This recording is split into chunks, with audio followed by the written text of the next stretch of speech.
ahead of a follow-through day, which is what, a lot of traders like to look out for before they kind of get involved on the long side, you would usually see an undercut and rally in the index. So another example was last year in November.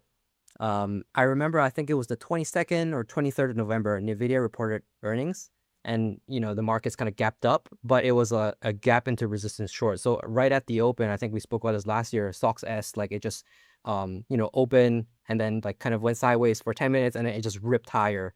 And the next day, the QQQ undercut and rallied against the 10th October low. And the opportunities there were the precious metal space, the memory names, some space names, and the optics, right? And those names actually kind of carried over into next year, and it remains like very strong since then. So like the first tell of a potential trend change, when you look at the index, look for undercut and rally. So that's number one. Okay. The next thing was kind of taking into context of what was happening in March, right? So we had the war that broke out, and when the war broke out, you saw oil. So this is the bottom panel of the chart.